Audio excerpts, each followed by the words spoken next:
اعوذ باللہ من الشیطان الرجیم بسم اللہ الرحمن الرحیم الحمد للہ والصلاة والسلام علی رسول اللہ وآلہ آل اللہ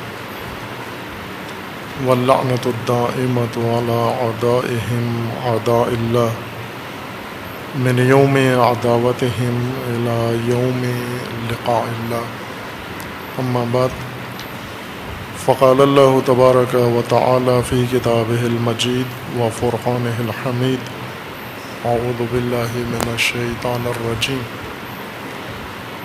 شہر رمضان الذی انزل فیہ القرآن ھدی للناس وبینات من الھدی والفرقان فمن شہد منکم الشہر فلیصمہ ومن کان مریضا او علی سفر فعدۃ من ایام اخر یرید اللہ بکم الیسر ولا یرید بکم العسر ولتکملوا العدۃ ولتکبروا اللہ علی ما ھداکم ولعلکم تشکرون صدق اللہ العلی العظیم۔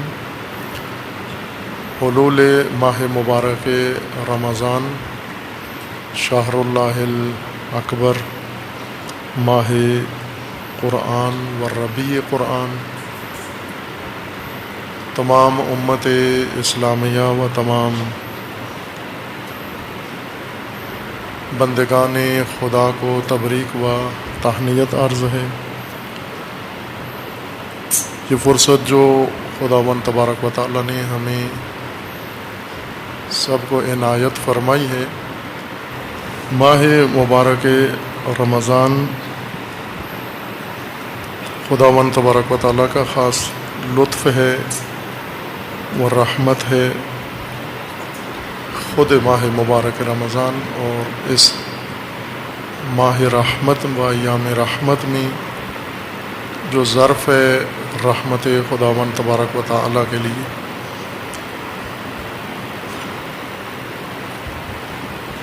بندگان خدا کے لیے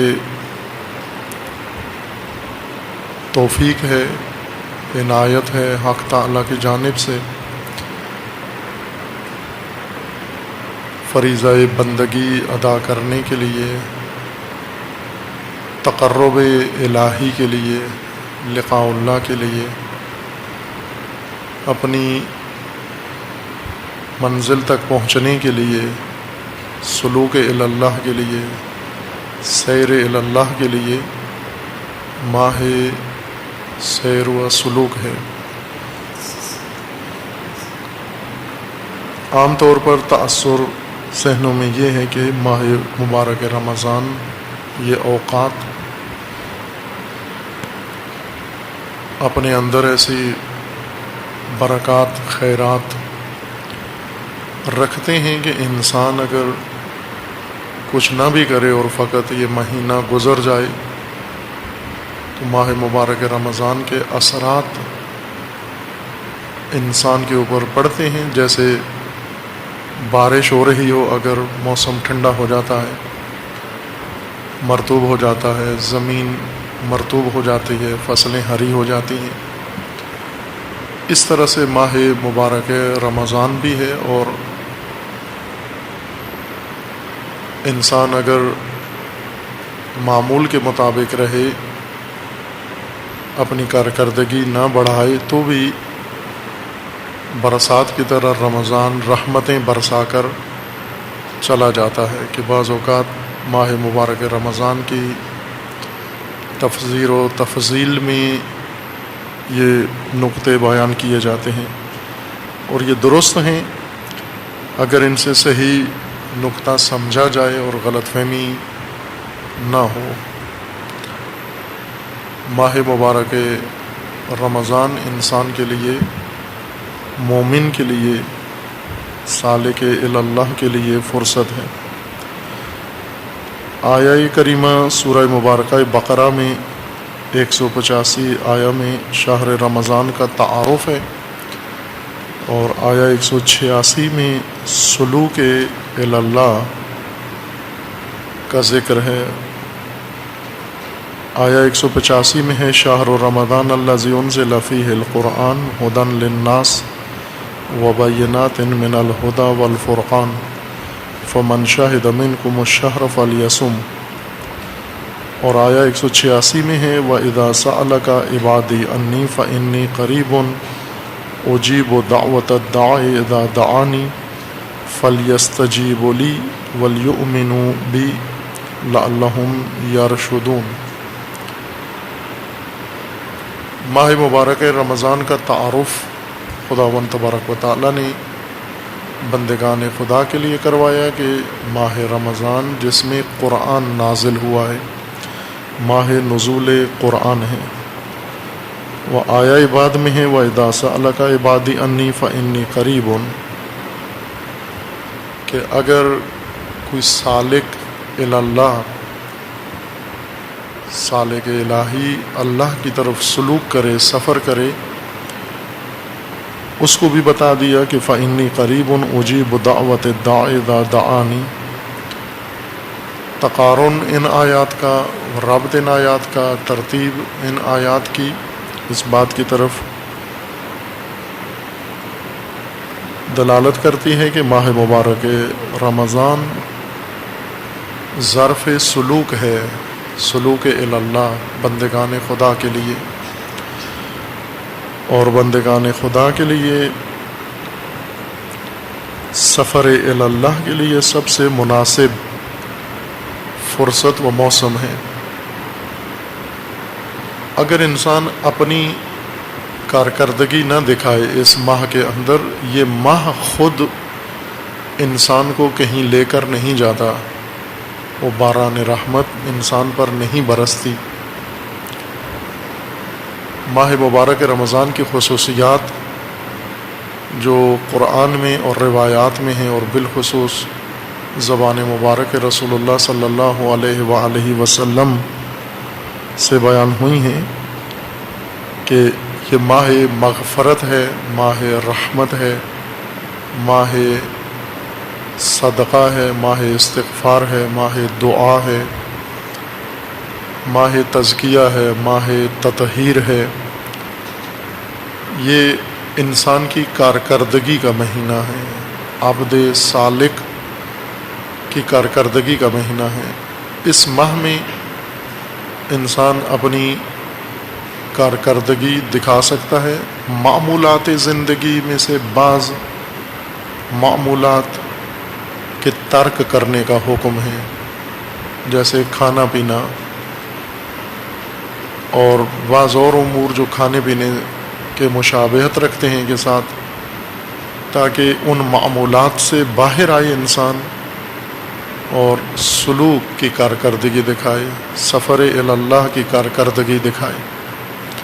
جس طرح معمول کے ایام میں ماہ مبارک کے علاوہ انسان اپنی کاروباری کارکردگی دکھاتا ہے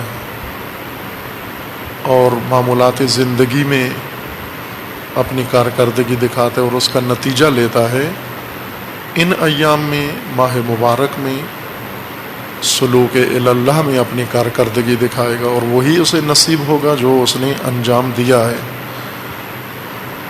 یہ ظرف و موسم آمادہ ہے انسان کے سفر کے لیے، سلوک اللہ کے لیے.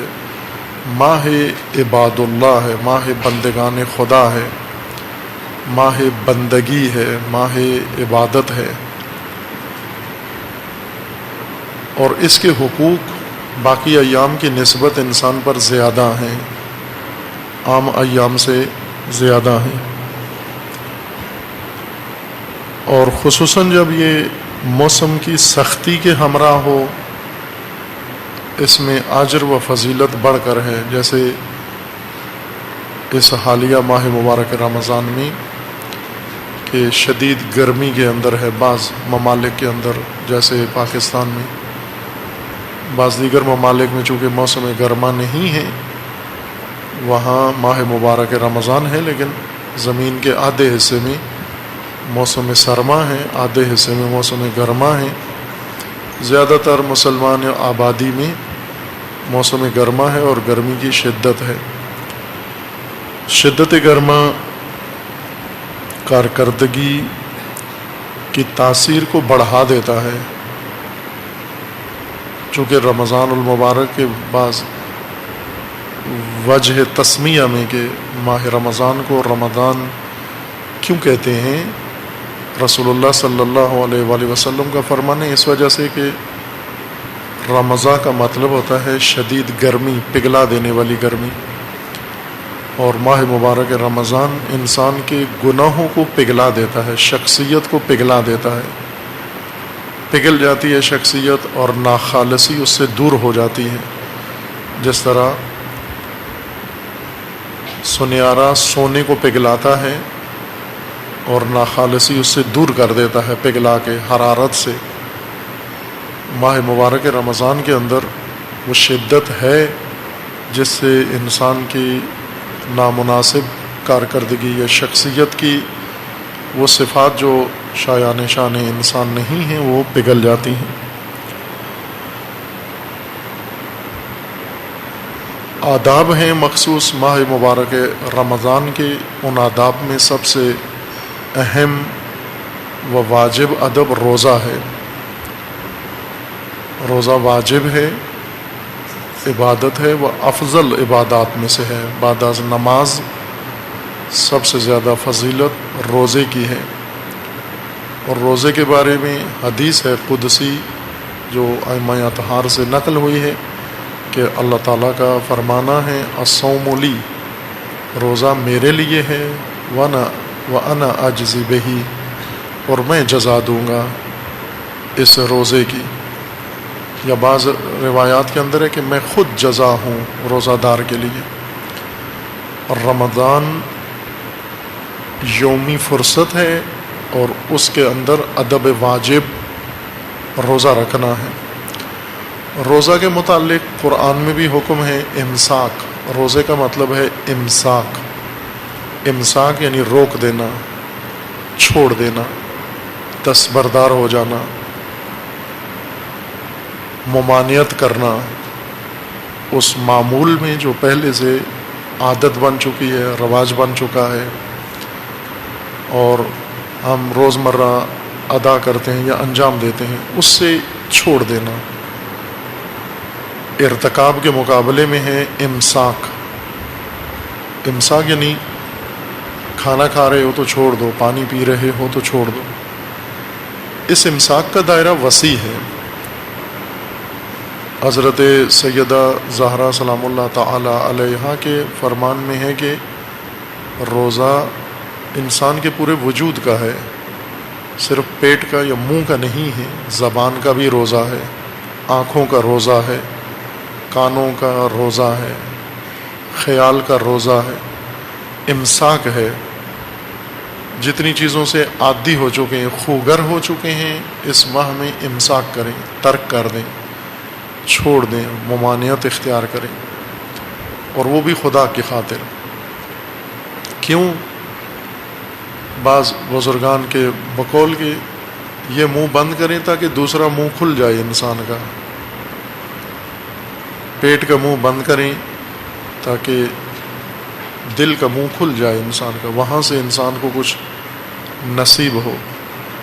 ماہ مبارک رمضان ماہ ضیافت اللہ ہے، مہمانی خدا ہے، بندگان کو خدا نے اپنا مہمان بنایا ہے، اور اس مہمانی میں اللہ نے بندگان کے لیے بہت کچھ آمادہ کیا ہے، تیار کیا ہے۔ اس سب کو تناول کرنے کے لیے ان کے اندر طلب ہونی چاہیے، تڑپ ہونی چاہیے۔ یہ طلب اس منہ کو بند کرنے سے انسان میں پیدا ہوتی ہے، زبان بند کرنے سے طلب پیدا ہوتی ہے، آنکھیں بند کرنے سے بعض کاموں پر طلب پیدا ہوتی ہے۔ اس طلب کی خاطر یہ طلب روکنا پڑتی ہے تاکہ وہ طلب پیدا ہو۔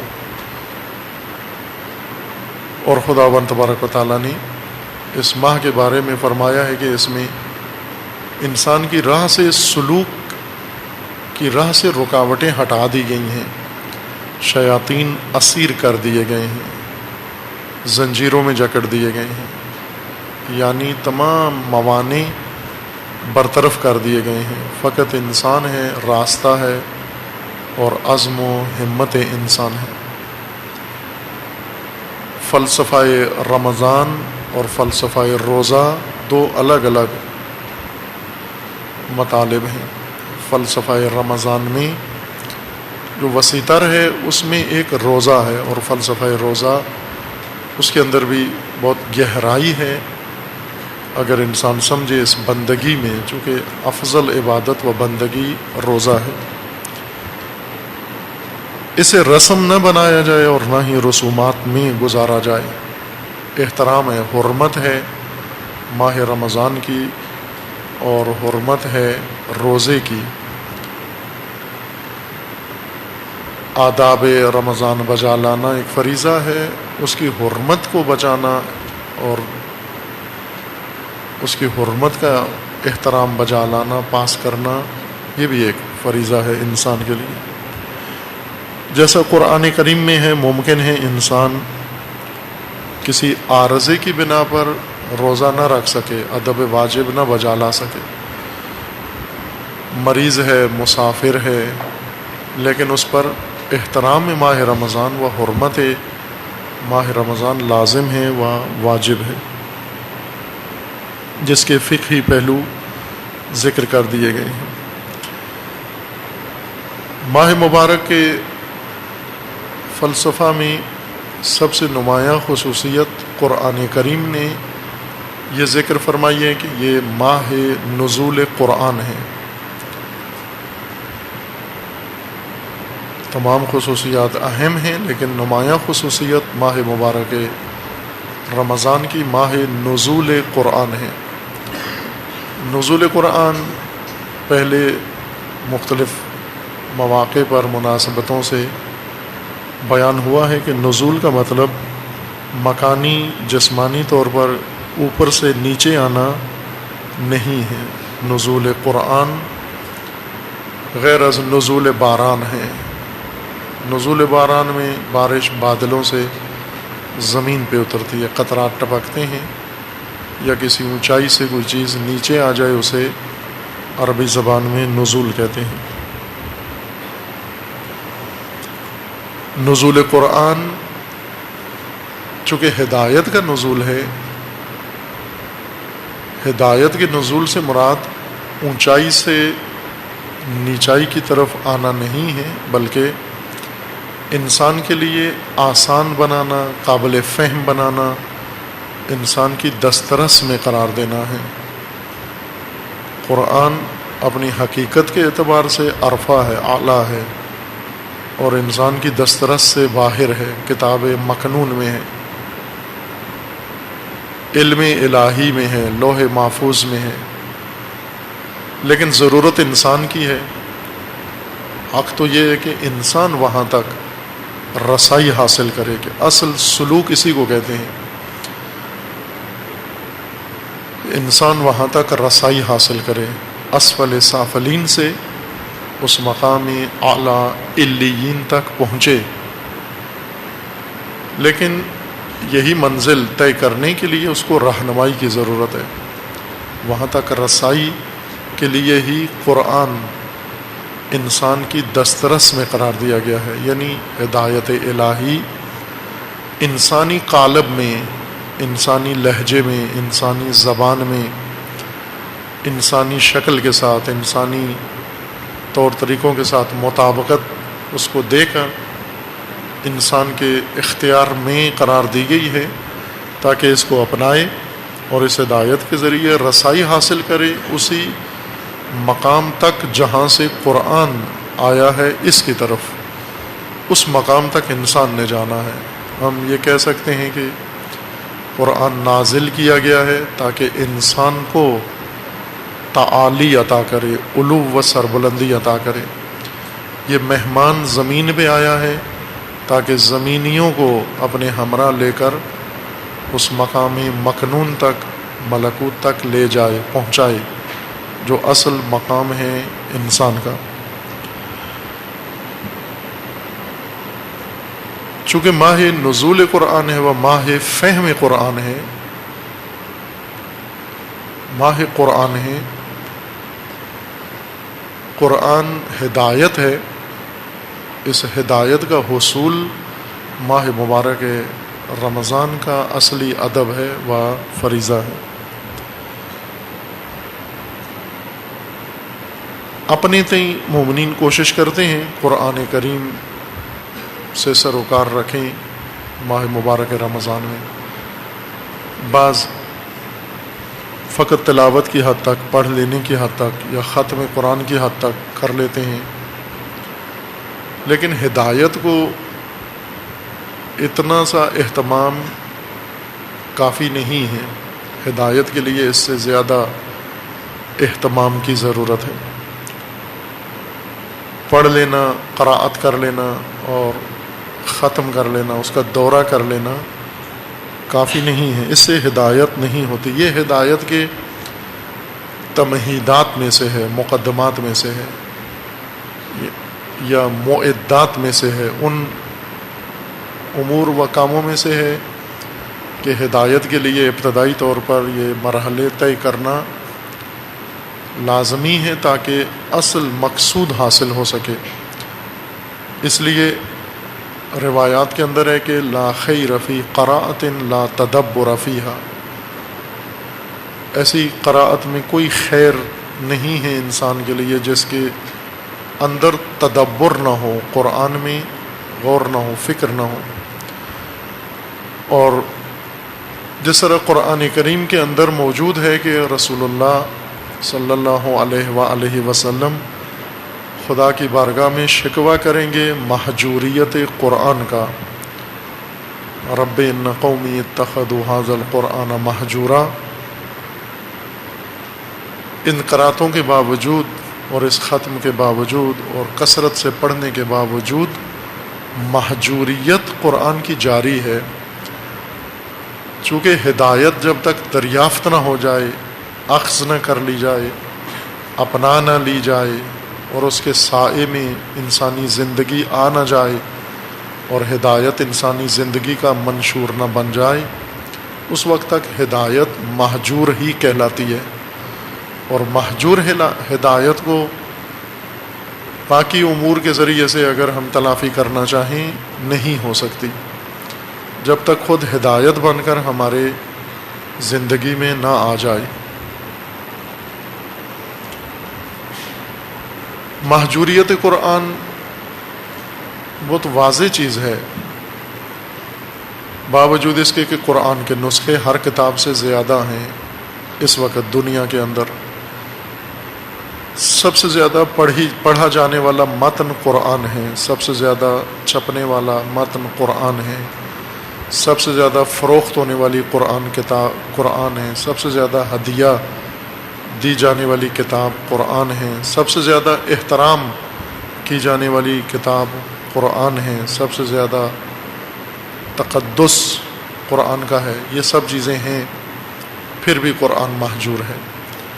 اس کی وجہ یہ ہے کہ یہی اہل قرآن جن کے پاس قرآن کے نسخے ہیں، جلدیں ہیں، جو ختم قرآن کرتے ہیں، جو حافظین قرآن و قاریان قرآن ہیں، ہدایت قرآن سے محروم ہیں۔ یہ خود محروم ہیں، ان کی قومیں محروم ہیں، ان کی امتیں محروم ہیں، ان کا معاشرہ محروم ہے، ان کی سیاستیں محروم ہیں، ہر شعبہ زندگی ان کا قرآن سے محروم ہے۔ مسلمان ہیں، قرآن پڑھتے ہیں کثرت سے، رمضان میں زیادہ اہتمام کے ساتھ پڑھتے ہیں، تراویح میں پڑھتے ہیں، نمازوں میں پڑھتے ہیں، لیکن نماز سے باہر قرآن نظر نہیں آتا۔ ان کے تعلیم میں قرآن نہیں ہے، ان کی سیاست میں قرآن نہیں ہے، ان کی عدالت میں قرآن نہیں ہے، ان کی تربیت میں قرآن نہیں ہے، ان کی تجارت میں قرآن نہیں ہے، ان کی معیشت میں قرآن نہیں ہے، ان کی معاشرت میں قرآن نہیں ہے، ان کے تعلقات میں قرآن نہیں ہے، ان کے لین دین میں قرآن نہیں ہے۔ قرآن کو رکھا ہوا ہے فقط اس غیر قرآنی زندگی کے اوپر ایک تقدس کا کور چڑھانے کے لیے، طے کے لیے رکھا ہوا ہے۔ اندر سب کچھ غیر قرآنی ہے، اوپر اس کے ایک تہ قرآنی چڑھا کے اپنے آپ کو تسلی دیتے ہیں کہ ہم اہل قرآن ہیں۔ حق قرآن ادا نہیں ہوتا جب تک ہدایت اس سے دریافت نہ کی جائے۔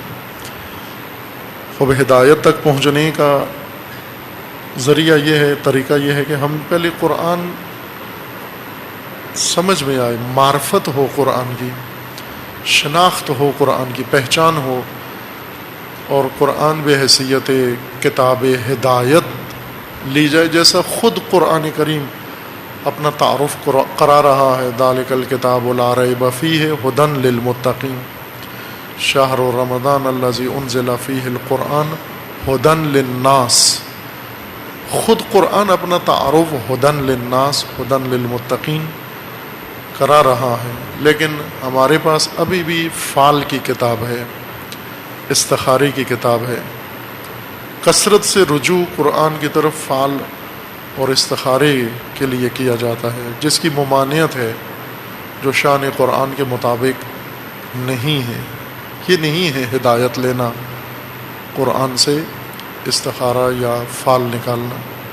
ہدایت کا مطلب یہ ہے کہ آپ عملی زندگی کا منشور، آپ کے اخلاق قرآنی ہوں، آپ کے احکام قرآنی ہوں، آپ کے قوانین قرآنی ہوں، آپ کے اصول قرآنی ہوں، آپ کی ثقافت قرآنی ہو، آپ کی رواج قرآنی ہو، آپ کے تعلقات قرآنی ہوں، آپ کے معیارات قرآنی ہوں، آپ کے ثمرات قرآنی ہوں، یہ سب قرآنی رنگ میں ہوں۔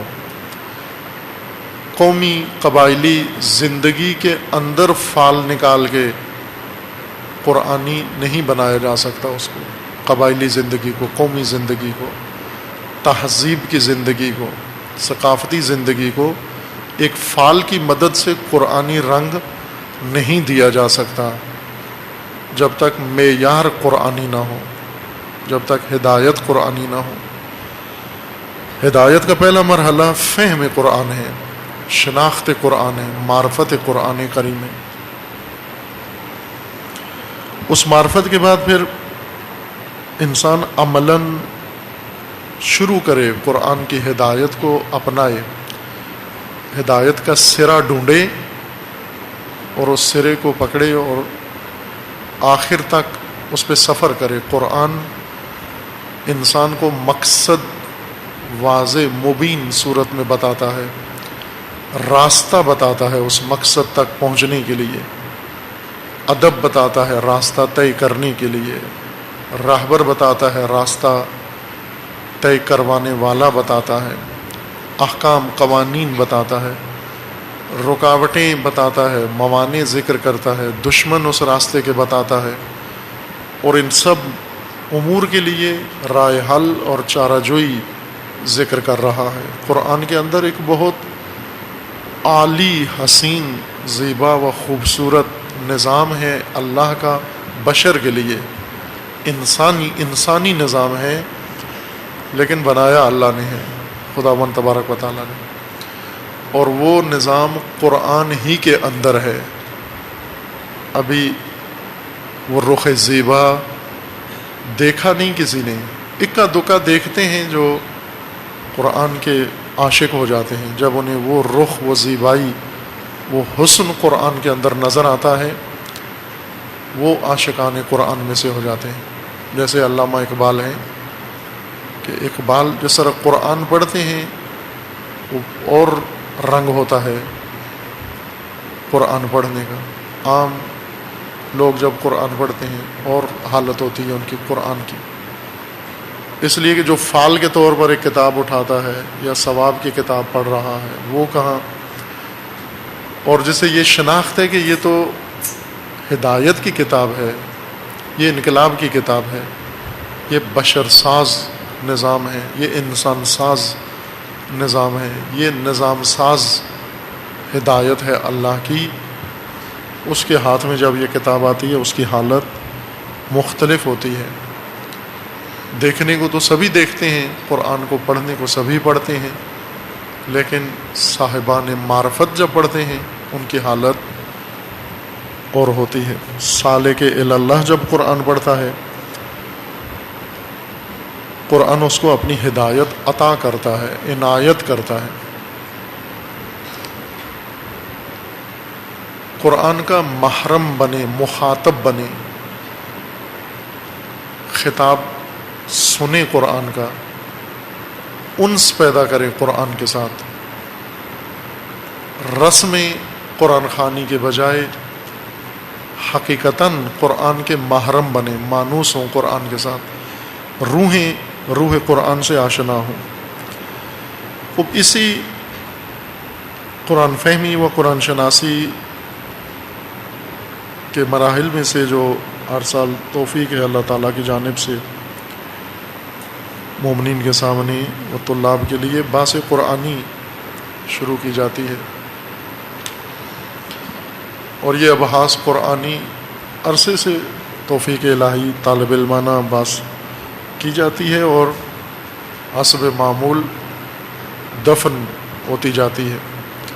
ابھی تک کوئی قرآنی باس سوائے آداب فہم قرآن کے، یہ ماہ مبارک رمضان کی باس تھی، لیکن پھر روز کی باس میں تبدیل ہو گئی تھی بعد میں قم مقدسہ میں، اور اس کے علاوہ ہر سال ایک باس قرآنی شروع ہوتی ہے اور مومنین کے سامنے ابھی پیش نہیں ہوتی، یا آنے والی نسل ان سے آشنا نہیں ہے۔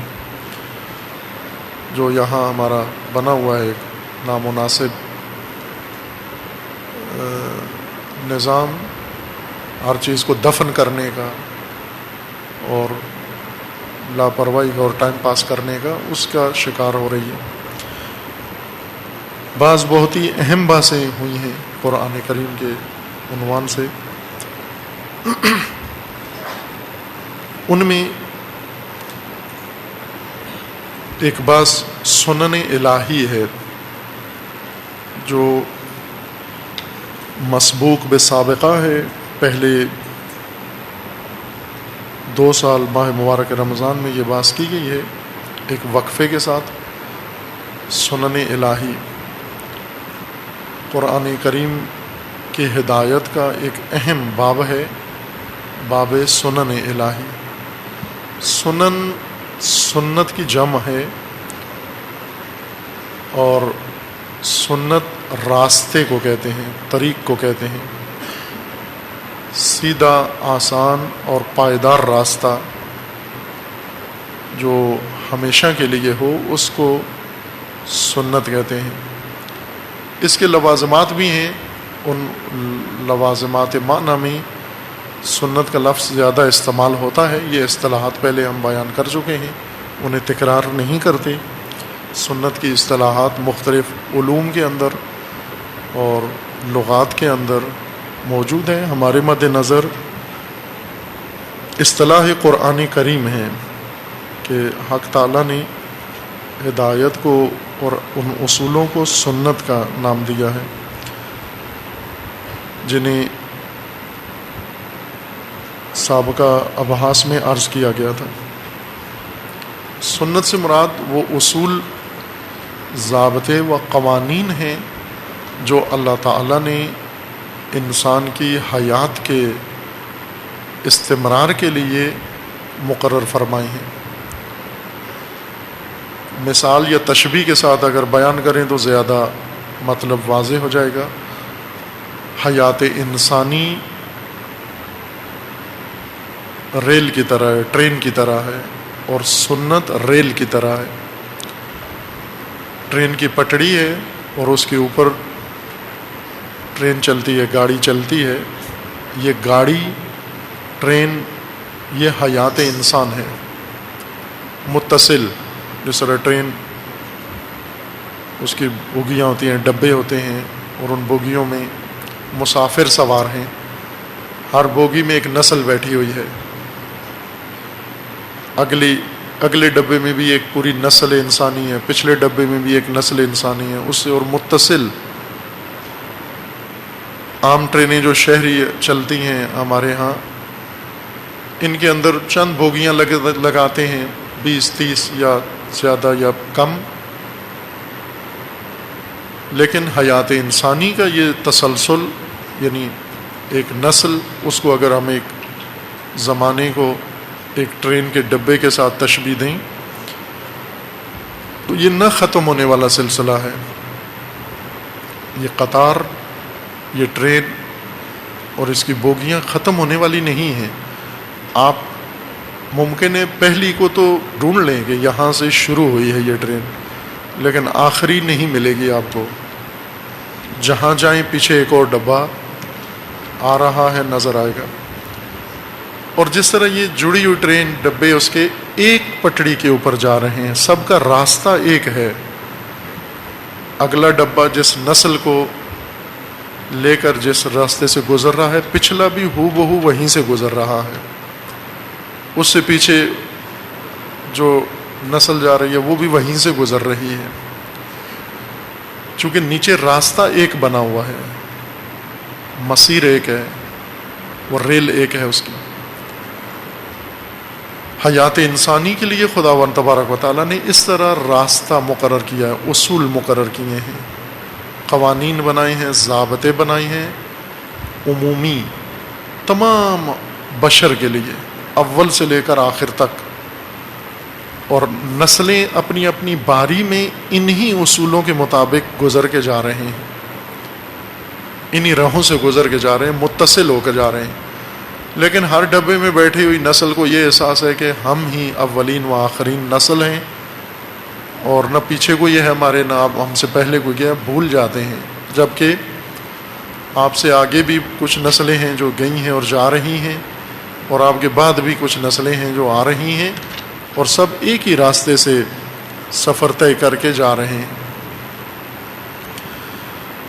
حیات انسانی خدا نے بنائی ہے، اس کی خلقت کا بھی قانون بنایا ہے، اور اس کی ہدایت کا بھی قانون بنایا ہے. ابھی ہمارے مد نظر ہدایت کا قانون ہے، خلقت کا قانون الگ سے بیان ہوا بھی ہے باس انسان شناسی میں، اور اس کی حیثیت الگ ہے. اگرچہ ارتباط ہے خلقت و ہدایت کا آپس میں، لیکن اس باس سنن الہی میں ہمارے مد نظر باس سنن ہدایت ہیں. ہدایت کی ان سنن میں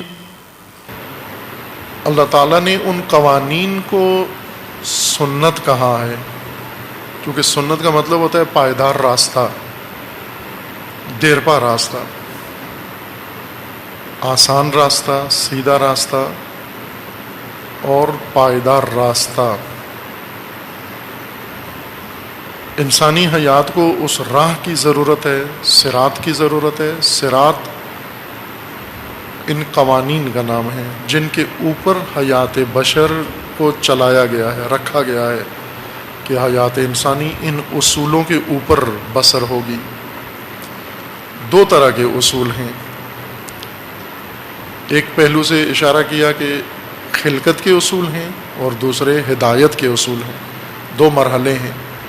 ربنا الذی اعطی کل شیء خلقہ ثم ہدی، ہمارا پروردگار وہ ہے جس نے ہر شے کو خلقت عطا کی ہے اور پھر اس کی ہدایت کی ہے. دو کام کیے ہیں، دو مرحلے طے کیے ہیں. اعطی کل شیء خلقہ ثم ہدی. جب اعطاء خلق و اعطاء خلقت فرمائی ہے، اس کے بھی اصول ہیں، اس کی بھی سنتیں ہیں، اس کے بھی قواعد ہیں.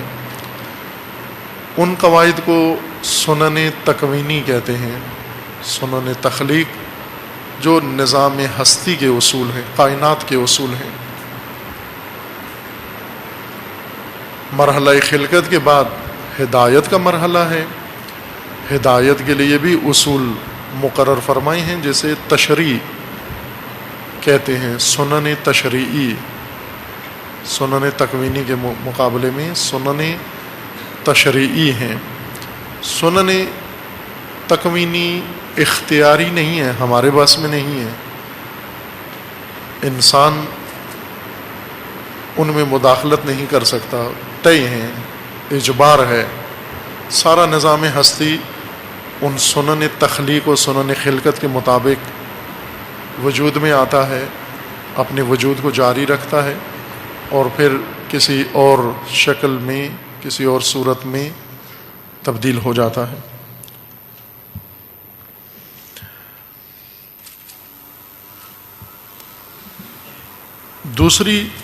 دوسرا مرحلہ سنن ہدایت کا ہے، جس مرحلے کو ہم ہدایت کہتے ہیں، خلقت کے بعد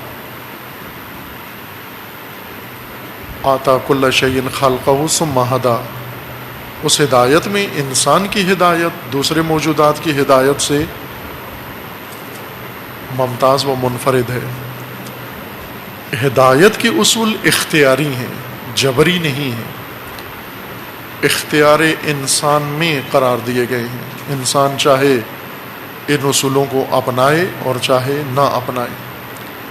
اس لیے ہدایت کے اصول دو طرح کے ہیں، ایک وہ اصول ہیں ہدایت کے جو انسان کو اگر ان راہوں پر چلے، ان اصولوں پر چلے، اپنے ارادہ و اختیار سے اپنے مقصود تک پہنچا دیتے ہیں، اور ایک وہ اصول ہیں کہ اگر انہیں اپنائے اور ان اصولوں کو طے کرے، قوانین کو طے کرے، ہلاکت کا شکار ہوگا، زوال کا شکار ہوگا، پستی میں چلا جائے گا، ضلالت و گمراہی کا شکار ہوگا۔ ہدایت کا نقطہ مقابل ہے،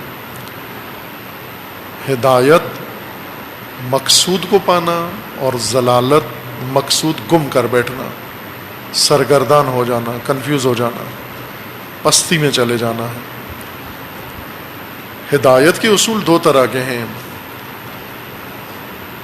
کچھ ایسے ہیں جو انسان طے کرے تو ہدایت ہی حاصل کرتا ہے، اور کچھ اصول ایسے ہیں اگر قسم اول کو چھوڑ کے دوسری صنف کو اختیار کرے تو ضلالت میں مبتلا ہو جاتا ہے اور ہلاکت میں چلا جاتا ہے۔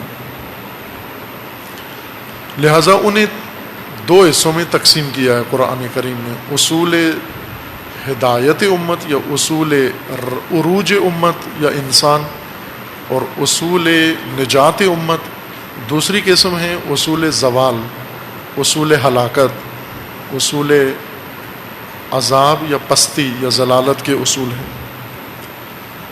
سورہ مبارکہ آل عمران میں آیا 137 کے پہلے بھی بعنوان سرنامہ باس اسے ذکر کیا جاتا رہا ہے۔ ان اصولوں کا ذکر ہے کہ ہر امت کے لیے خداوند تعالیٰ نے یہ اصول مقرر فرمائے ہیں۔ قد خلت من، آیا 137 میں ہے، قد خلت من قبلکم سنن فسیروا فی الارض فانظروا کیف کان عاقبۃ المکذبین ھذا بیان للناس وہدی وموعظۃ للمتقین۔ آپ سے پہلے سنن گزری ہیں، آپ سے پہلے بھی ملتیں آئی ہیں اور انہوں نے یہ راہ اور یہ سنن طے کیے ہیں۔ سیروا فی الارض، آپ مطالعہ کرو، غور کرو، فکر کرو، سیر کرو اور دیکھو، فانظروا کہ ان کی عاقبت کیا ہوئی جنہوں نے اسے جھٹلایا، اللہ کی ہدایت کو جنہوں نے جھٹلایا ان کی عاقبت کیا ہوئی، وہی تمہاری ہونی ہے۔ یعنی پچھلی گاڑی کے پچھلے ڈبے میں بیٹھے ہوئے کھڑکی سے سر نکال کے باہر مطالعہ کرو کہ اگلا ڈبہ کہاں جا رہا ہے۔ اگر وہ کھائی میں جا رہا ہے، وہ جہنم میں جا رہا ہے، وہ آگ میں جا رہا ہے، تو یہ پچھلا بھی اسی راہ پہ جا رہا ہے، یہ بھی جہنم میں جائے گا، یہ بھی کھائی میں جائے گا، یہ بھی ہلاکت میں جائے گا۔ آپ مطمئن نہ ہو کہ وہ اگلا ڈبہ ہے، اس میں کوئی اور نسل بیٹھی ہوئی ہے، ہم برگزیدہ نسل اسی ٹرین پر، اسی ریل پر پچھلی ڈبے میں بیٹھے ہوئے ہیں، ہمارا انجام ان سے مختلف ہوگا، یہ قرآن کی ہدایت کے خلاف ہے۔ وہی انجام ہوگا جو ان کا ہوا ہے، چونکہ راستہ ایک ہے، سفر ایک ہے، انجام ایک ہے، آپ بھی اسی راہ کے راہی ہیں۔ تو پہلے یہ دیکھ لو کہ وہ جو پہلے گزرے ہیں ان کے ساتھ ہوا کیا ہے، انہوں نے کون سی راہیں طے کی اور کیا انجام ہوا۔ آپ بھی انہی راہوں پر جاؤ گے تو آپ کا بھی یہی انجام ہوگا۔ بس مطالعہ سنن ہدایت کے لیے و قرآن فہمی کے لیے ضروری ہے۔ باس سنن میں آخری باس جو شروع کی تھی اور پھر رہ گئی تھی، جسے دوبارہ آغاز کرنا ہے وہ تھی تقویٰ کی بات، کہ سنن الہی میں سے ایک اہم سنت حیات بشر کے لیے جسے پٹڑی کے طور پر خدا نے بچھایا ہے تمام نسل بشر کے لیے، وہ ہر نسل بشر کے لیے وہ تقویٰ ہے۔ تقویٰ کے مقابلے میں تغویٰ ہے۔ تقویٰ ضابطہ ہے، نظام ہے اللہ کا، ہدایت الہی کا حصہ، اور حیات بشر کے لیے مسیر کا درجہ رکھتا ہے۔ جیسے سیرو سیر کرو، سفر کرو، سیر کو مسیر چاہیے ہوتا ہے، مسیر سیر کی جگہ جہاں پر انسان چلتا ہے، اس لیے عربی زبان میں سیر چلنے کو کہتے ہیں، مسیر راستے کو کہتے ہیں جس پر چلا جائے۔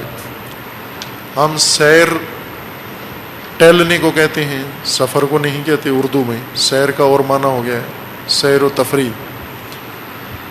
اگر کوئی گھر سے دفتر جا رہا ہو تو اسے سیر نہیں کہتا، بغیر مقصد کے وقت پاس کرنے کے لیے گھر سے نکلا ہو تو اسے سیر کہتے ہیں۔ پارک میں اگر گھوم رہا ہو تو سیر ہے، بازار میں کسی کام کے لیے جا رہا ہو تو اسے کہتے ہیں نہ سیر نہیں ہے بلکہ ضروری کام سے جا رہا ہوں۔ قرآن میں ضروری کام کے لیے جانا ہی سیر ہے۔ سیر یعنی چلنا، مسیر جہاں پہ چلا جائے، جہاں پہ قدم اٹھائے جائیں، سفر کیا جائے۔ تقویٰ مسیر ہے اور زندگی بشر سیر ہے جس نے گزرنا ہے تقویٰ کے اوپر۔ دو ضابطے ایک دوسرے کے مقابل میں بنائے گئے ہیں، تقویٰ اور تغویٰ۔ انسان ان دو میں سے ایک پٹڑی پہ چل رہا ہوگا، تمام انسان یا تقویٰ پہ ہوں گے یا تغویٰ پہ ہوں گے۔ تقویٰ قرآنی تقویٰ جس معنی میں قرآن کریم نے تقویٰ کا ذکر کیا ہے اور مفصل ذکر ہے قرآن میں، پہلی آیات سے شروع ہوتا ہے ذکر تقویٰ و آخری انتہائی آیات تک تقویٰ جاری ہے، باعث تقویٰ۔ صحیح تبیین نہیں ہوئی تقویٰ کی، اس طرح وضاحت قرآنی تقویٰ اپنے قرآنی مفہوم میں واضح نہیں ہوا۔ تقویٰ کو زیادہ علماء اخلاق نے بیان کیا ہے۔ علم اخلاق کے اندر باعث تقویٰ یہ ہے۔ علم اخلاق کا موضوع ہے اخلاق، خلق انسانی نفس کی صفات کو کہتے ہیں۔ نفس انسان میں جو صفت پیدا ہو اسے خلق کہتے ہیں، اور اخلاق اس کی جمع اخلاق ہے اس کی۔ چونکہ علماء اخلاق کا موضوع نفس انسان ہے، حالات نفس انسان، صفات نفس انسان، فضائل نفس انسان، رذائل نفس انسان، اصل علماء اخلاق کا یا علم اخلاق کا موضوع نفس انسان ہے۔ یعنی ایک طرح سے علم نفسیات ہے، لیکن اس پہلو سے، صفات اور رذائل کے پہلو سے، ملکات کے پہلو سے، اس حیثیت سے علم نفس علم اخلاق میں بیان ہوتا ہے۔ علم صفات نفس میں سے ایک صفت تقویٰ بھی ہے، اور اپنے خاص علم اخلاق کے مبانی ہیں، علمی مبانی و نظریے ہیں۔ ہر علم کچھ بنیادوں پر قائم ہوتا ہے، ہر علم، کوئی بھی علم ہو، علم فقہ ہو، علم دین ہو، علم ادب ہو، سائنس ہو، کوئی بھی علم ہو، وہ اپنی بنیادیں رکھتا ہے، علمی بنیادیں۔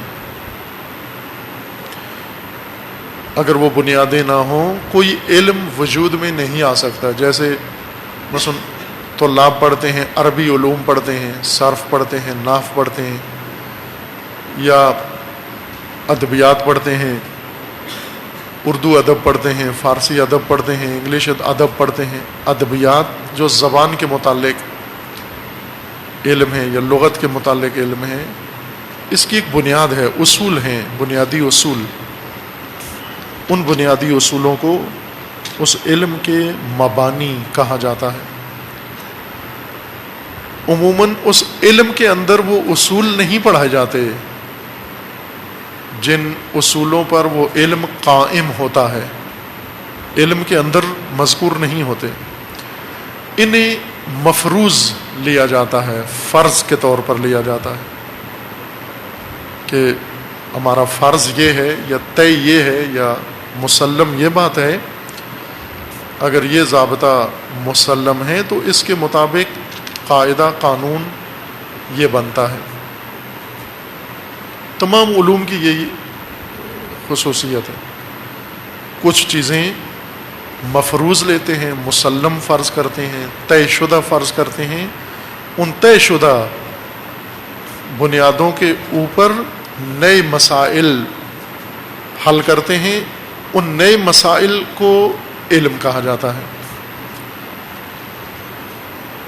ورنہ وہ بنیادیں ہیں وہ اس علم میں شامل نہیں ہوتی. چونکہ بنیاد ہے، جیسے عمارت بنیادوں کے اوپر قائم ہے لیکن بنیاد نظر نہیں آتی. عموماً لوگوں کو عمارت نظر آتی ہے، دیواریں، بنیادیں نظر نہیں آتی. ہر علم میں ایسا ہی ہے، جیسے عمارت کی بنیادیں دکھائی نہیں دیتی، عمارت نظر آتی ہے. علوم بھی اسی طرح سے ہیں. ہمیں علمی عمارت علوم کی نظر آتی ہے، لیکن اس عمارت کے نیچے بنیادیں جس پر یہ علمی عمارت قائم ہے، کھڑی ہوئی ہے، وہ بنیادیں اوجل ہوتی ہیں، مخفی ہوتی ہیں. ابھی جس عمارت میں آپ بیٹھے ہوئے ہیں یہ بنیادوں پہ قائم ہے، لیکن بنیاد آپ کو نظر نہیں آ رہی، اور بغیر بنیاد کے عمارت ٹھہرتی نہیں. اس عمارت کے متعلق جن لوگوں نے استفادہ کرنا ہے انہیں بنیادوں سے سروکار نہیں ہوتا. جنہیں یہاں نماز پڑھنی ہے، درس پڑھنا ہے، وقت گزارنا ہے، انہیں یہ سروکار نہیں ہوتا کہ بنیاد کیسی ہے. لیکن جنہیں عمارت بنانی ہے، عمارت ترمیم کرنی ہے، تعمیر کرنی ہے، وہ پہلے بنیاد پڑھتے ہیں کہ اس کی بنیاد کیا تھی، اس کی بنیاد میں کیا رکھا گیا ہے. مثلا اگر اس پہ ایک اور منزل اور بنانا چاہیے اس عمارت کے اوپر تو وہ ایسے نہیں بنائیں گے. اگر ہم اس میں درس رکھیں، درس رکھنے کے لیے یہ نہیں کہتے کہ عمارت کی بنیاد پہلے بتائیں گے، بنیاد میں کیا رکھا ہے. اگر یہاں مجلس رکھیں، یہاں کارگاہ رکھیں، کوئی پروگرام رکھیں، جشن رکھیں، مجلس اعزاء رکھیں، اس کے لیے عمارت کی بنیاد کی ضرورت نہیں ہوتی، چونکہ استفادہ کرنا ہے ہم نے عمارت سے. لیکن اگر اس عمارت کے اوپر ایک اور طبقہ بڑھانا چاہیں، اضافہ کرنا چاہیں، 4 منزلہ عمارت ہے، اس کو 5 منزلہ کرنا چاہتے ہیں ہم، پھر انجینئر پوچھتا ہے کہ پہلے اس کی بنیاد بتائیں، اس کی بنیاد میں کیا رکھا ہے. 5ویں منزل بنیاد اٹھا سکے گی؟ نہیں اٹھا سکے گی. علوم بھی اسی طرح اپنی ایک بنیاد رکھتے ہیں. انہیں مبانی کہتے ہیں، مبانی علوم. مبادی و مبانی، اور ان کے اوپر علوم کی بنیاد ہوتی ہے. جو علوم سے استفادہ کرتے ہیں وہ عموماً علوم کی بنیادوں کی طرف توجہ نہیں کرتے چونکہ ان کی ضرورت نہیں ہے. جیسے علوم ادب پڑھنے والوں کو اس کی بنیادوں کی ضرورت نہیں ہوتی کہ اس علم کی بنیادیں کیا ہیں. لیکن جنہوں نے علوم میں اجتہاد کرنا ہے، ان علوم میں استنباط کرنا ہے، ان علوم کا ماہر بننا ہے، صرف استفادہ نہیں کرنا. جیسے فقیہ ہے، مقلد علم فقہ کی بنیادوں سے اس کا کوئی سروکار نہیں ہے، اسے استفادہ کرنا ہے علم فقہ سے. لیکن فقیہ نے استفادے کے ساتھ ساتھ اس علم کو سمجھنا ہے، اس میں استنباط کرنا ہے، اجتہاد کرنا ہے، اس میں وسعت دینی ہے، اس علم میں اس کی تہ تک جانا ہے. اس سے سروکار ہوتا ہے، اس کی بنیادوں سے سروکار کے کن بنیادوں پر یہ بات کی جا رہی ہے؟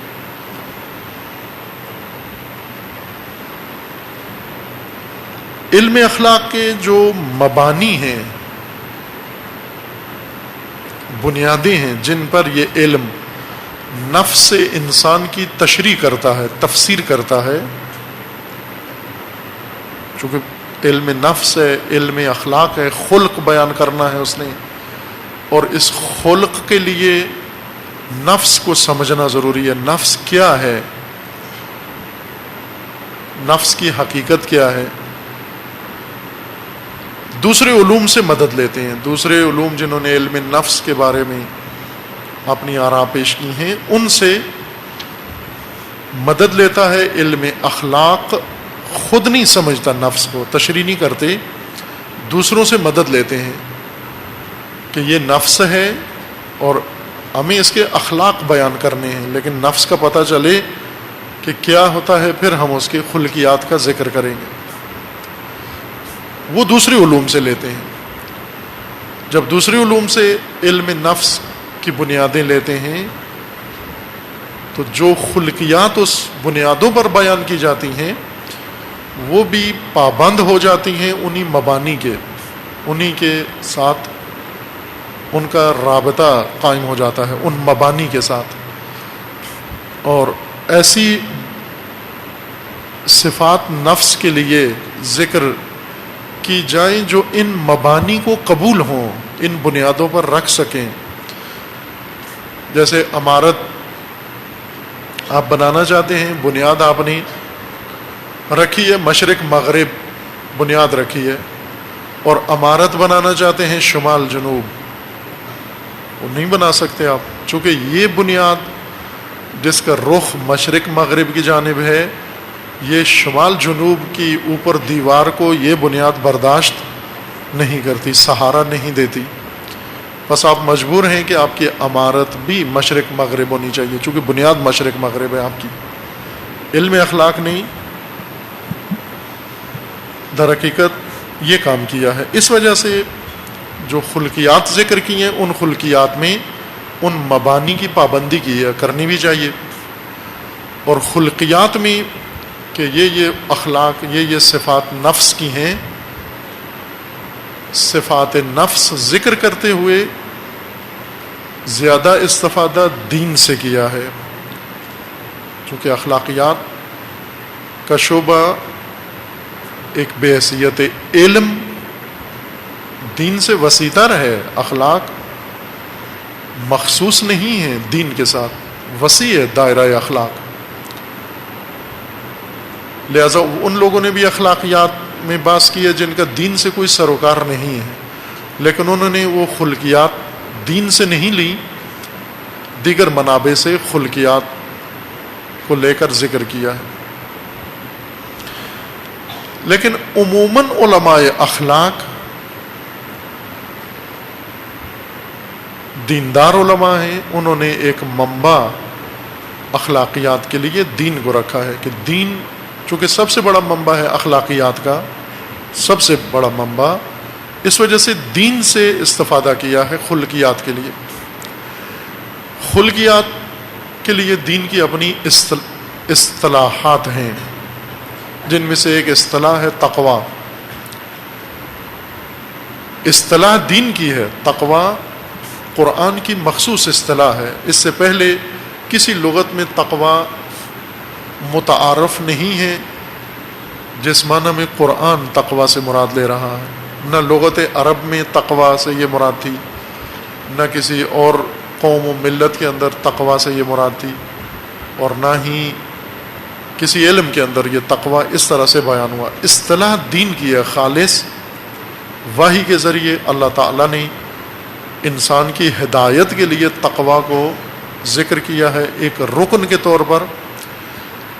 علماء اخلاق نے دیکھا کہ تقویٰ استعمال ہوا ہے وحی میں، قرآن میں، دین میں، اور صفت انسان بھی ہے یہ، لہٰذا اسے خلقیات انسان، خلقیات نفس میں درج کر کے، اور اس کی تفسیر بھی اسی عنوان سے کی کہ تقویٰ خلق من خلق الانسان، من خلق النفس، تقوی بھی اخلاق نفس میں سے، خلقیات نفس میں سے ایک خلق ہے۔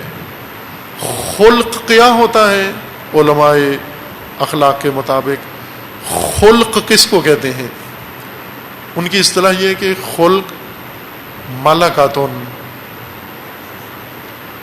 راسخہ بطیع الزوال، ایسی صفت راسخہ جو رچ بس گئی ہو انسان کے نفس میں اور زائل نہ ہوتی ہو یا دیر سے زائل ہوتی ہو، جو صفت، اس کو ملکہ کہتے ہیں یا نفس کہتے ہیں۔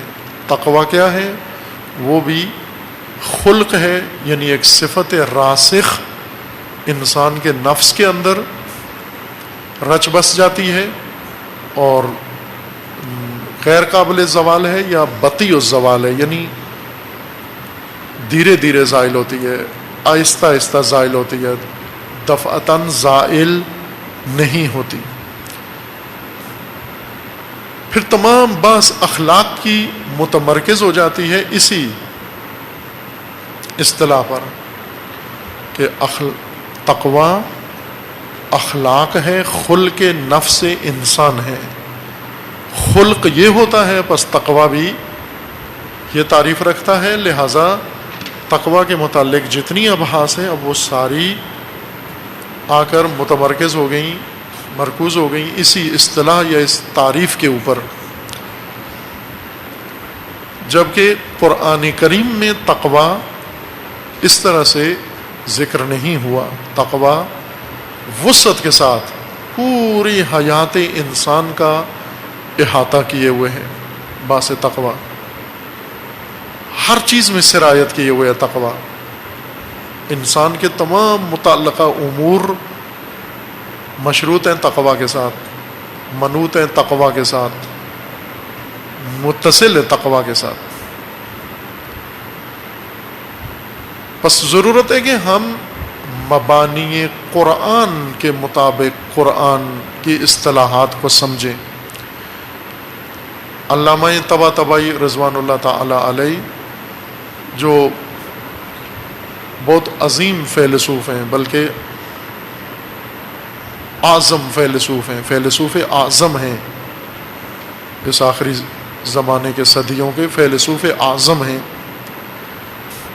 اور مفسر قرآن بھی ہیں، لیکن جب قرآن مجید کی تفسیر کرتے ہیں فلسفی مبانی پر نہیں کرتے، قرآن کی قرآن سے تفسیر کرتے ہیں، چونکہ قرآن خود مبین ہے، واضح ہے، روشن ہے۔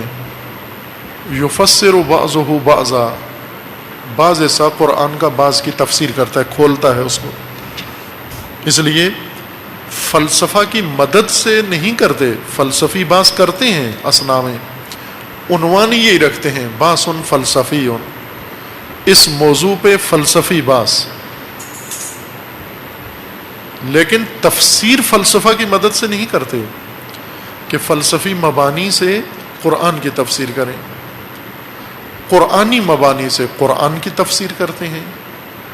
تفاسیر رائج میں جو تفاسیر کی جاتی ہیں وہ علم کلام کے مبانی کے مطابق علم کلام سے قرآن کی تفسیر کرتے ہیں، علم فلسفہ کے مبانی سے قرآن کی تفسیر کرتے ہیں، علم اخلاق کے مبانی سے قرآن کی تفسیر کرتے ہیں۔ اور ابھی آخری زمانوں میں سر سید احمد کے بعد ایک تفسیر رائج ہوئی ہے، وہ سائنس کے ذریعے، سائنس کے مبانی کے مطابق قرآن کی تفسیر کرنا، ہر چیز سائنس کے اصولوں کے مطابق۔ مثلا اگر قرآن کریم میں عبادت کا ذکر ہے، روزہ ہے، علم کلام آتے ہیں، روزے کی تفسیر علم کلام کے مبانی کے مطابق کریں گے۔ علماء فلسفہ علم فلسفہ کے بنیادوں کے مطابق، نظریاتی بنیادوں کے مطابق روزہ کی تفسیر کریں گے۔ سر سید احمد خان اور ان کے شاگردان جو ہر مسلک میں ہیں، اتفاقاً شیعہ میں زیادہ ہیں سر سید کے پیروکار، زیادہ پسند کرتے ہیں شیعہ سر سید کے راہوں کو، سیکولر راستے کو، لبرل راستے کو۔ نیچرلسٹ تھے سر سید احمد خان، نیچرلسٹ تھے، ایک مذہب ہے، مسلک ہے نیچرلزم، اس پہ انہوں نے کتابیں بھی لکھی۔ اور سید جمال الدین افغانی نے، جو اسی زمانے میں تھے جب سر سید تھے، اس کے سر سید کے آخر کے زمانے میں موجود تھے سید جمال بھی، تو سید جمال نے باقاعدہ سر سید احمد خان کے نظریات کی رد میں کتاب لکھی، نیچرلزم کی رد میں، کہ نیچرلزم ایک خود ساختہ نظریہ ہے اور اس کے ذریعے سے دین اور قرآن کی تفسیر صحیح نہیں ہے۔ بہرکیف یہ ایک نظریہ ہے، سائنس کے ذریعے سے، نیچرل علوم کے ذریعے سے، فزکس کیمسٹری کے اصولوں کے مطابق قرآن کی تفسیر کرنا۔ روزہ آپ اگر تفسیر کرنا چاہتے ہیں تو اس کو بایولوجی کے ذریعے روزے کی تفسیر کریں، یا اس کو علم طب کے ذریعے سے اس کی تفسیر کریں۔ یہ بھی ایک انہی مسالک میں سے ہے، ایک طریقہ کار جو قرآن کی تعلیمات کو دیگر علوم کے ذریعے سے تفسیر کرتے ہیں۔ علامہ نے فیلسوف اعظم ہوتے ہوئے فلسفہ کو بنیاد نہیں بنایا قرآن کی تفسیر کے لیے، تفسیر کے اندر فلسفی باتیں فراوان کی ہیں اسی عنوان سے، باس فلسفی، یہ فلسفی باس ہے۔ حتیٰ علامہ نے روایات کی بنیاد پر بھی قرآن کی تفسیر نہیں کی۔ تفسیر کا ایک رائج مسلک و مکتب یہ ہے کہ آپ روایات کی مدد سے قرآن کی تفسیر کریں، روایات کو بنیاد قرار دیں، قرآن کی تفسیر، قرآن کیا کہتا ہے جو روایات کہہ رہی ہیں۔ علامہ نے یہ کام بھی نہیں کیا، بلکہ علامہ نے الٹ کام کیا، روایات لائے تائید کے طور پر، یہ فرمایا کہ روایات بھی یہی کہہ رہی ہیں جو قرآن میں آیا ہے۔ یہ نہیں کہا کہ قرآن وہی فرما رہا ہے جیسا روایت میں ہے، یعنی اللہ کا فرمان ایسے ہی ہے جیسے رسول اللہ کا فرمان ہے، نہ، بلکہ فرمایا رسول اللہ وہی کچھ فرماتے ہیں جو اللہ کا فرمان ہے۔ یہ ادب، درست ادب ہے یہ، یعنی ہم یہ کہیں کہ اللہ وہی فرما رہا ہے جو رسول اللہ فرما رہے ہیں، یہ ادب نہیں ہے، یہ درجات کی نہیں ہے پاسداری۔ رسول اللہ وہی فرما رہے ہیں جو اللہ نے فرمایا ہے، جو اللہ نے دستور دیا وہی رسول اللہ کی بھی تاکید ہے۔ رسول اللہ اسی بات پر تاکید کرتے ہیں جس پر اللہ نے تاکید فرمائی ہے۔ روایات کی بنیاد پر قرآن کی تفسیر نہیں کی، فلسفہ کی بنا پر قرآن کی تفسیر نہیں کی، سائنس کی بنیاد پر قرآن کی تفسیر نہیں کی، علم کلام کی بنیاد پر قرآن کی تفسیر نہیں کی، قرآن کی بنیاد پر قرآن کی تفسیر کی ہے۔ یہ درست اسلوب ہے تفسیر قرآن کا و فہم قرآن کا، کہ قرآنی معارف خود قرآن سے ہی لیں ہم۔ مثلا قرآن میں سماوات سے کیا مراد ہے؟ سر سید فوراً کہتے ہیں وہی جو فلکیات میں ہے، طبیعیات میں ہے، وہی سماوات ہیں۔ دوسرے کہتے ہیں نا جو فلسفے میں ہے سماوات وہ مراد ہے۔ تیسرا کہتا ہے جو علم کلام میں ہے سماوات وہ مراد ہے۔ چوتھے کہتے ہیں جو روایات میں سماوات کا ذکر ہے وہ مراد ہے۔ وہ اس طرح تو یہ سارے علوم اصل ہو جائیں گے اور قرآن فر ان علوم کے سائے میں آ جائے گا قرآن، جبکہ الٹ ہونا چاہیے، قرآن اصل ہے، مہیمن ہے، یہ سارے علوم قرآن کے سائے میں ہوں، قرآن کے سائے میں ہوں، روایات قرآن کے سائے میں ہوں، فلسفہ قرآن کے سائے میں ہوں۔ جیسے ملا صدرہ کا فلسفہ ہے. ملا صدرہ یہ نہیں کہتے کہ فلسفہ چونکہ یہ فتویٰ دیتا ہے پس قرآن کا یہ معنی بنتا ہے، بلکہ وہ یہ فرماتے ہیں کہ چونکہ قرآن میں اللہ نے یہ فرمایا ہے بس اب فلسفہ کو چاہیے کہ اس کو سمجھے، اس کی تبیین کرے، اس بات کرے، اس کو جو وحی میں آ گیا ہے مسلم نقطہ، فلسفہ اس کو ثابت کرے. یہ الہی فیلسوف کا طریقہ کار ہوتا ہے. یہ مختلف علوم سایہ فگن ہیں قرآن کے اوپر، اور تفاسیر جتنی بھی تفاسیر ہیں وہ متاثر ہیں، ان علوم سے متاثر ہیں. کچھ نیچرل علوم سے، سائنس سے متاثر ہیں تفاسیر، کچھ فلسفے سے متاثر ہیں، کچھ علم کلام سے متاثر ہیں، کچھ علم اخلاق سے متاثر ہیں، کچھ روایات سے متاثر ہیں.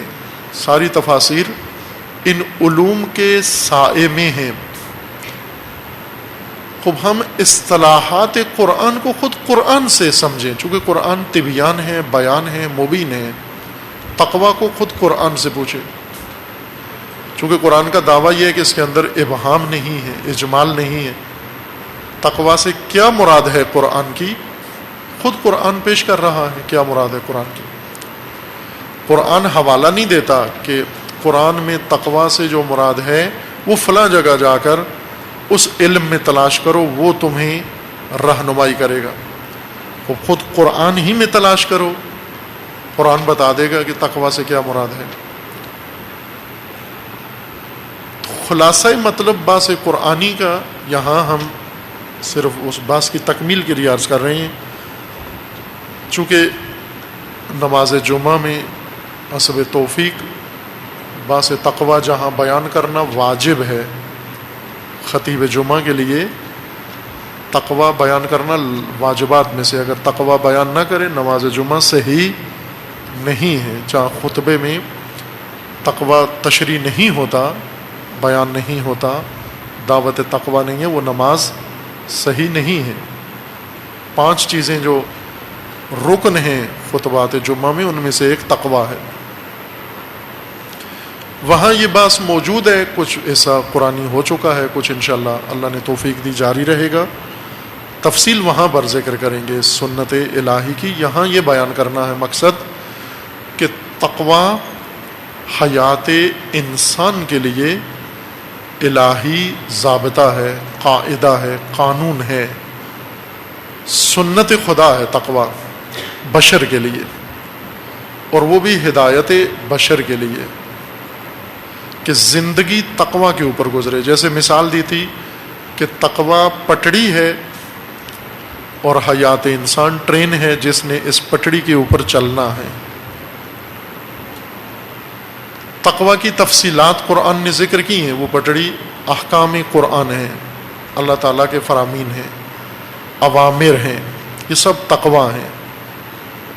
جتنے قرآن کریم نے خداوند تعالیٰ کے قوانین ذکر کیے ہیں کہ یہ کام کرو، اسے کہا یہ تقویٰ ہے، یہی درست ہے. اسے تقویٰ کیوں نام دیا؟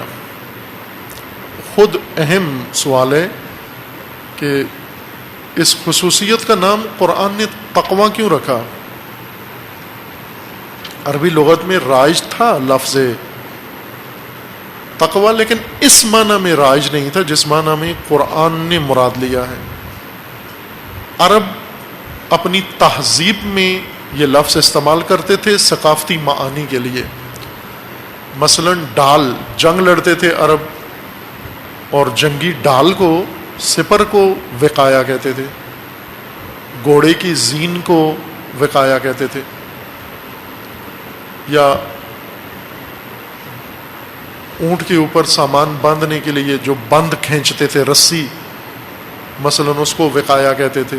اس طرح کی بہت ساری چیزوں کو وقایا یا اس لفظ سے نکلے ہوئے دیگر الفاظ ثقافتی معانی کے لیے استعمال کرتے تھے. اور ان تمام معانی میں ایک صفت مشترک یہ تھی وقایا کہنے کے لیے کہ کچھ چیزیں ہوتی ہیں جن کو حفاظت کی ضرورت ہے، تحفظ چاہیے. اگر انہیں محفوظ نہ کیا جائے ضائع ہو جاتی ہیں.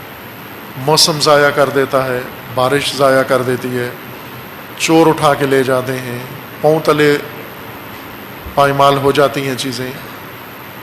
محفوظ مکان چاہیے ہوتا ہے ان کو، اور اہتمام چاہیے ہوتا ہے حفاظت کا، کسی حصار میں اور حفاظت میں رکھیں تاکہ خطرے اس کو نابود نہ کریں، آفات نابود نہ کریں، دشمن اسے نابود نہ کرے۔ ہر وہ چیز جس کو آفات کا خطرہ ہو، خطرات درپیش ہوں، تحفظ مانگتی ہے وہ چیز۔ جیسے آپ کو بتاتے ہیں طبیب، بڑے مربی، معلم، کہ اپنے دانتوں کی حفاظت کریں۔ دانت انسان کے جسم میں از جملہ عضو ہے، انسان کا حصہ ہے کہ جس کو حفاظت کی ضرورت ہے۔ لکھا ہوتا ہے، کتابوں میں لکھا ہوتا ہے، اور ہدایات دیتے ہیں اپنے دانتوں کی حفاظت کریں۔ کیسے حفاظت کریں دانتوں کی؟ جراثیموں سے بچائیں ان کو۔ آفت ہیں جراثیم، گندگی، میل کچیل، بدبو، چوٹ، ضرب، ان چیزوں سے دانت بچائیں، اپنے تحفظ دیں دانتوں کو۔ خوب دانت بچانے کے لیے، محفوظ رکھنے کے لیے آپ مسواک کریں۔ بس مسواک بھی دانتوں کی حفاظت کا ایک ذریعہ ہے۔ کھانے کے بعد کلی کریں، یہ بھی دانتوں کی حفاظت کا ایک ذریعہ ہے۔ جتنا بتاتے ہیں علماء طب کہ دانت کی حفاظت کے لیے یہ کام کریں، یہ سب تقویٰ ہے، یہ دانتوں کا تقویٰ ہے، وقایا ہے، حفاظت، تدبیر ہے، اصول ہیں، قانون ہے، ضابطہ ہے کہ دانتوں کو بچانے کے لیے یہ کام کریں آپ۔ ابھی گرمی ہے شدید، دن کو تپش ہوتی ہے، لو چلتی ہے، گرم ہوا، اپنے آپ کو بچائیں۔ کیسے بچائیں؟ کام کاج بھی تو کرنا ہے، باہر تو جانا ہے آپ کو، باہر جائیں لیکن اپنا چہرہ ڈھانپ لیں، سر ڈھانپ لیں، یا لباس ایسا پہنیں جو تپش کو کم کرے، گرمی کو، ہیٹ کو بدن کو منتقل نہ کرے۔ پانی پئیں زیادہ، روزے میں نہیں، عام روزے کے بھائی، گرمی سے بچنے کے لیے۔ اب یہ بدن کی حفاظت کا گرمی میں ذریعہ ہے، اسی کو وقایا کہتے ہیں عرب۔ تحفظ دیں، حفاظت کریں اپنے جسم کی، اپنے بدن کی، اپنے مال کی، اپنے گھر کی، اپنے املاک کی، ان کی حفاظت کریں۔ یا جیسے بچے ہیں، چھوٹے بچے، ان کو محفوظ رکھیں، تحفظ دیں ان کو، گر نہ جائیں، کوئی چیز ایسی نامناسب کھا نہ لیں، نگل نہ لیں۔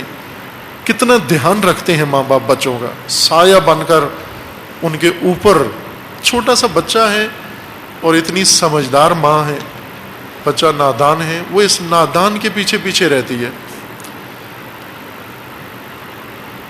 کیوں رہتی ہے؟ چونکہ اسے پتہ ہے کہ یہ بچہ اپنا تحفظ نہیں کر سکتا، میں نے اس کو بچانا ہے۔ بچے کو بچانا، تحفظ دینا ان خطروں سے جو بچے کو درپیش ہیں، یہ تقویٰ ہے، یہ وقایا ہے۔ حیات انسانی، زندگی انسان مختلف پہلوؤں سے خطر میں ہے، آفات ہیں اس کے لیے۔ ان آفات سے بچاؤ کے لیے، محفوظ رہنے کے لیے انسان کے لیے اصول مقرر کیے گئے ہیں۔ ان اصولوں کا نام تقویٰ ہے۔ بس تقویٰ ایک سنت ہے، ایک قانون ہے، ایک ضابطہ ہے حیات انسانی کے لیے، جس کے اوپر حیات کو گزرنا ہے۔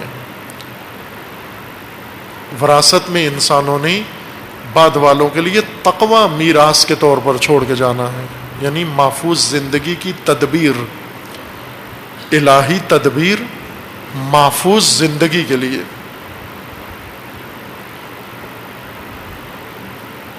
یہ اہم سنت الہی ہے، اس کی جزیات بیان ہو رہی ہیں جیسا اشارہ کیا خطبہ کے اندر، اس لیے اسے یہاں پر اب ہم اس سے زیادہ بحث نہیں کریں گے، چونکہ پہلی بحث ایک آدھ گفتگو ہوئی تھی تقویٰ کے متعلق، اور وعدہ دیا تھا کہ آگے اس بحث کو جاری رکھیں گے، لیکن چونکہ اس کی تکمیل وہاں ہوگی، لہذا جزیات تقویٰ زیادہ آگے نہیں بڑھائیں گے۔ انشاءاللہ سنن الہی کو توفیق بار اللہ تعالیٰ نے اگر توفیق دی ان ایام میں انشاءاللہ آپ کے لیے ذکر کریں گے. صلی اللہ علیہ وسلم.